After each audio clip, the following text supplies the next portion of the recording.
It is my absolute pleasure to introduce Jim Thomas to you. Last time he was here in 2009, I wasn't here, my husband was here because I just had my son Finn, and so I'm very much looking forward to his presentation. I think there are very many similarities between our projects, although we are across the world from each other. He works for the Tenkile Conservation Alliance, and he's been working since 2003 on conserving the tree kangaroos. And I have to admit I don't know much about them, and I'm looking forward to seeing more. He works with his wife Jean and his son, who's 8 years old. So they were born in the same year. His project also is very much like ours in that he works with 50 villages, 12,000 people. It's very much a community program. And as I've been chatting to Jim over the last few days, I've realized there's so much that I have to learn from him. So I'm hoping for a long-term collaboration for lions and tree kangaroos. And without further ado, I would like to welcome Jim Thomas. Thank you.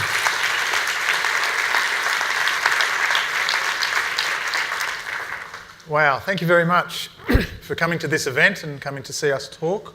It's always very encouraging, being a conservationist, to see so many other people interested in conservation, because we really do need to make big changes in the world if we are to save the remaining tree kangaroos, other species, rainforests, temperate rainforests, other habitats, because basically there's too many people and we need to address this problem as well as many others. So the Tenkile Conservation Alliance was established in 2003. This is my much better half, Jean. This program is very much a community program. We take the lead in working on the ground in Papua New Guinea, and we work with 50 villages, 12,000 people, 8 different languages, 2 different provinces within the country. For a thorough background on everything that we do, please visit these websites. But Papua New Guinea is a small country. However, it is the 3rd largest intact rainforest in the world.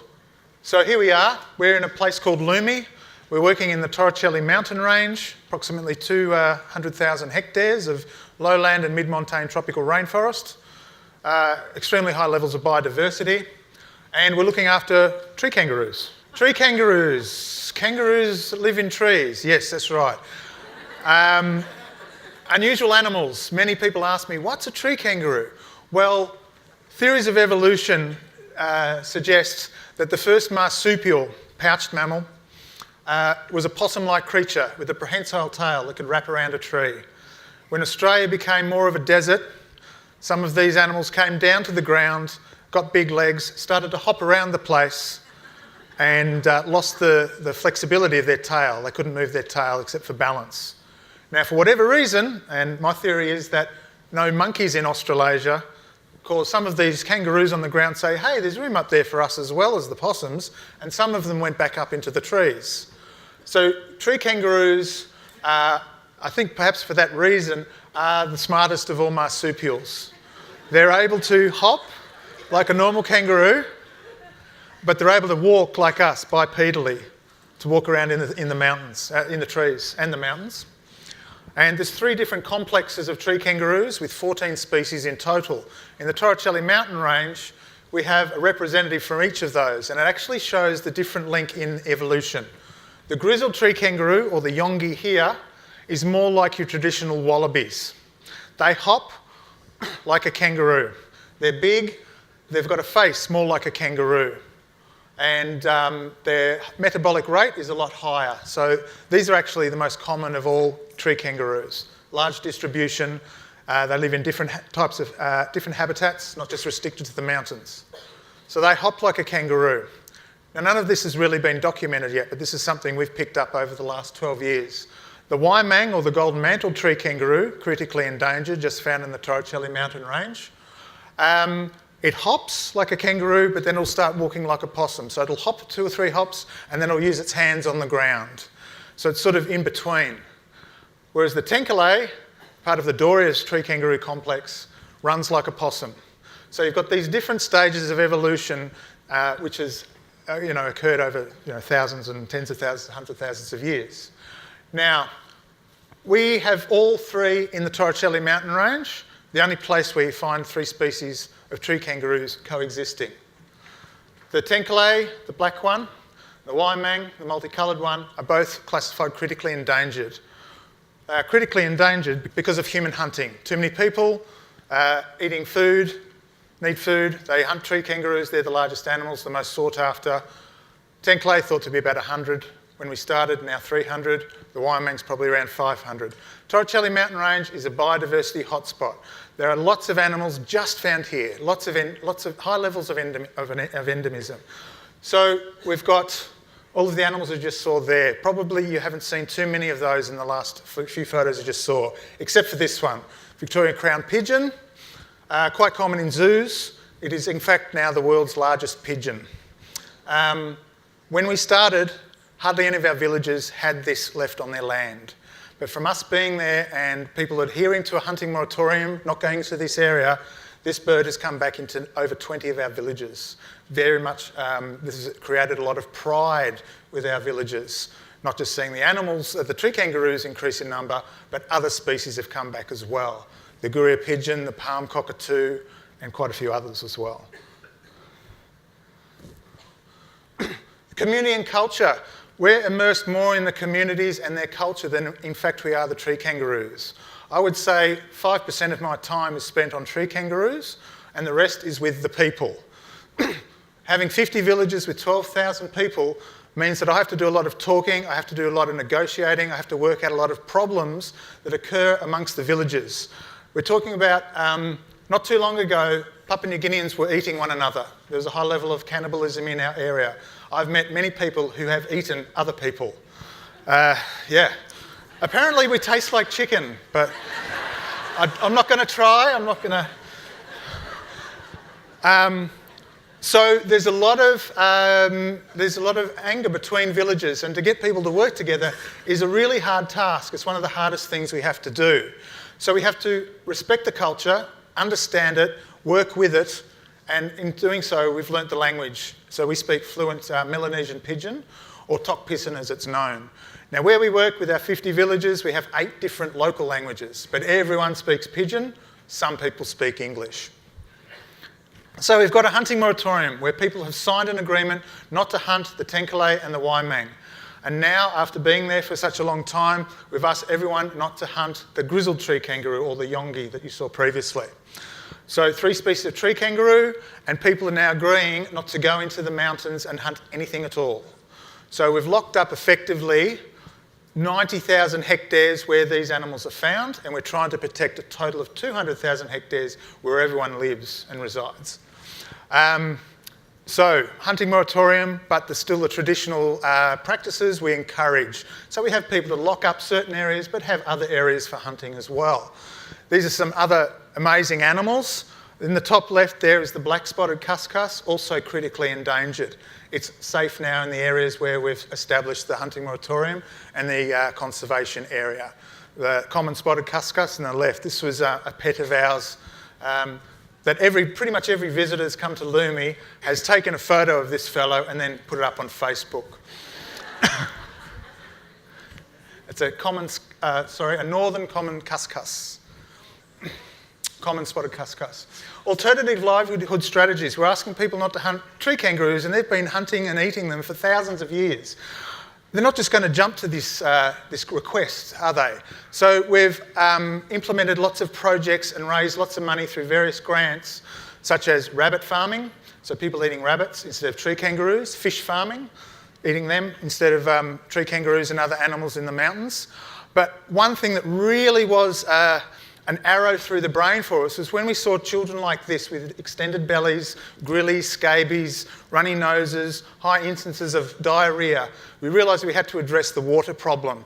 So we applied to different sources for funding, and we've been successful in buying and transporting 355,000 litre plastic tanks, as you see here, to our 50 villages. This has meant that instances such as diarrhoea have decreased by up to 80% in a lot of our villages. So the health and well-being of the people has drastically improved. Thank you. And it's that result that has caused the behaviour change. People do not hunt these animals because they have water tanks in their villages. Every day, people will use the water. Every day they'll be reminded not to go into the mountains and kill these beautiful animals. They are reminded how special their natural resources are. They're reminded that trees are worth more in the ground than they are to the logging companies trying to rip them off.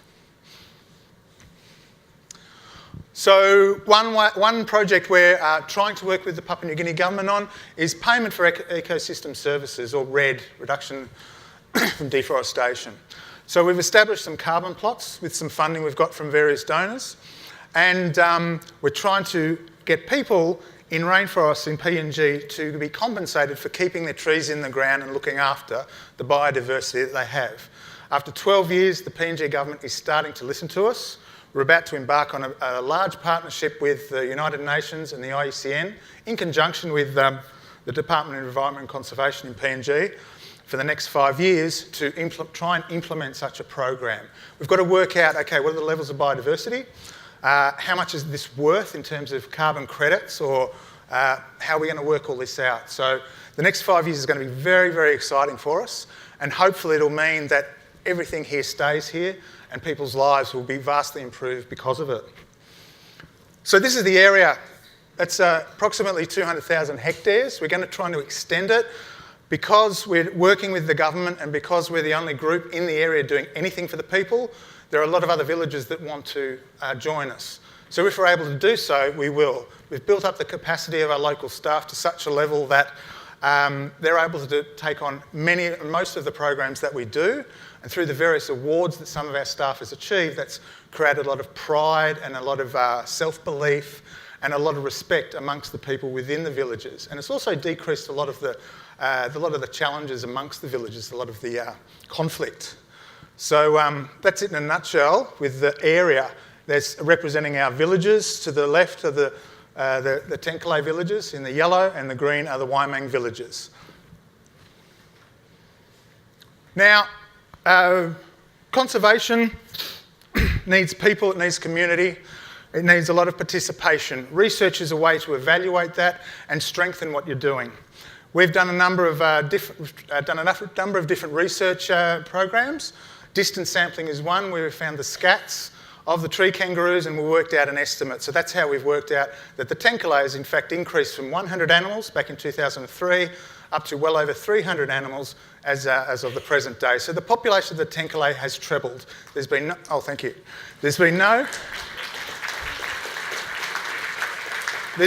record of any Tenkile being hunted for at least 10 years. We believe that that's true because in PNG there's a lot of competition. If the neighbouring village kills a tree kangaroo, this village will find out. And then they will come and tell me and say, hey, these guys killed one, aren't I great for telling you this? And vice versa. So that isn't the case.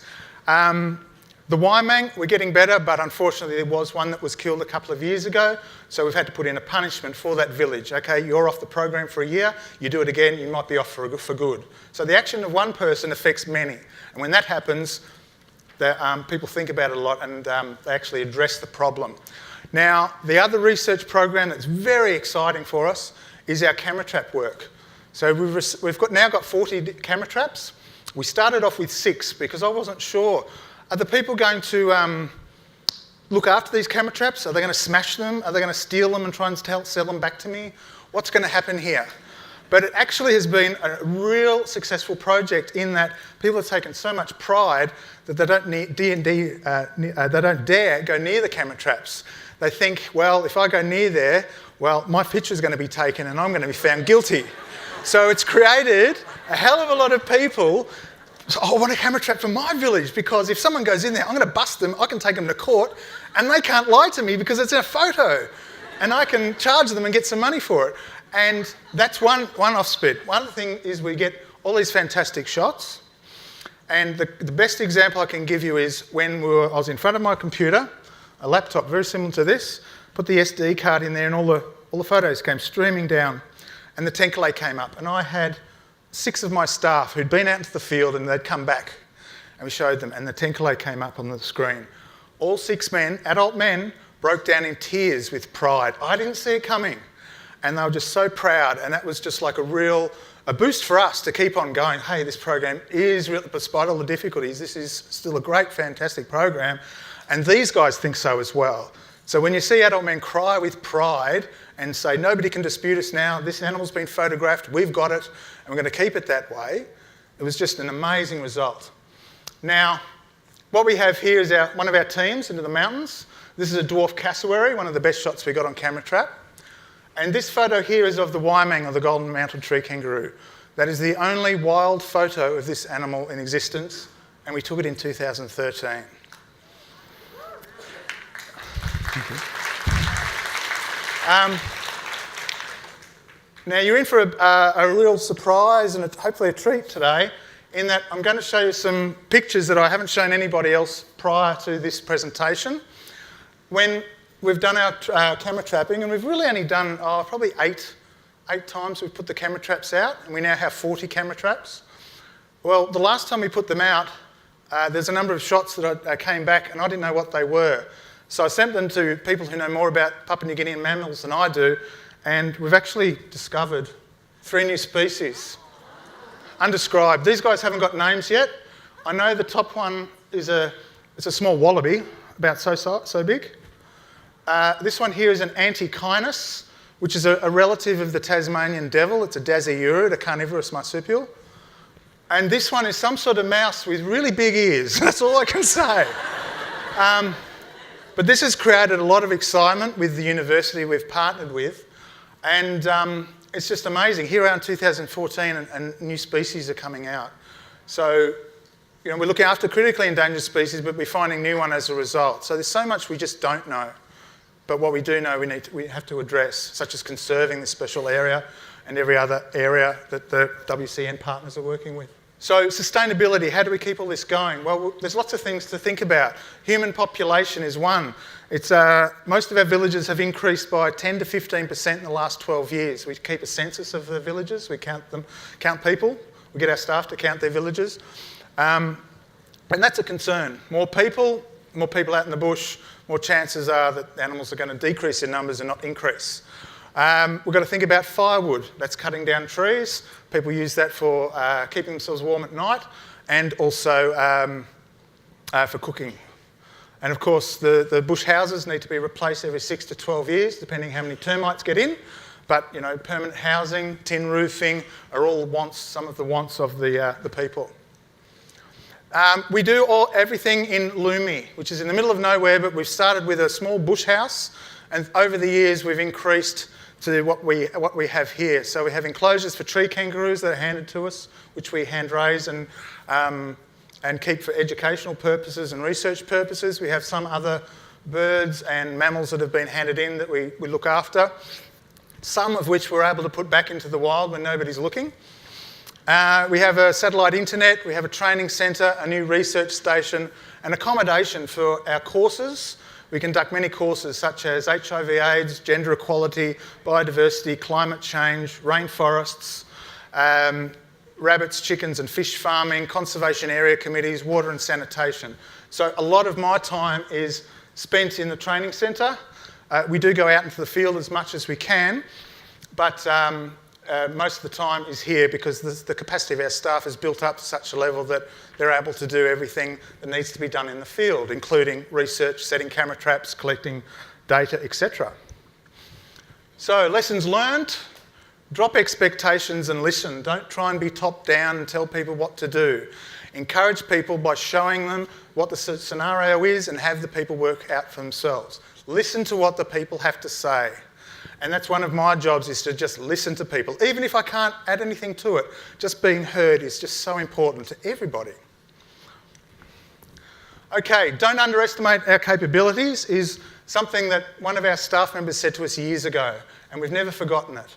And as a result, we've been able to empower our people, and one of our senior staff members won the Whitley Award in 2010. This has caused him to really step up, take lead. So I want to talk to the government, I go to Matthew and say, Matthew, can you do this? Or just this morning he sent me an email saying, these are the letters I've just written to the government to get them to help us with this conservation area work we're doing. Didn't have to ask him, he's fantastic. And getting everyone to work together in communities, empowering communities, is really imperative to the success of this program. Perseverance, never give up, and good things take time. Rabbit farming, that's taken a lot of time. Getting things established in the villages, it also takes a lot of time. Relationships, incredibly important. Building teamwork, working with children, integrity, such an important part of what we do. And pleased to say that it is working very well. This is my life's work, my wife's life work as well.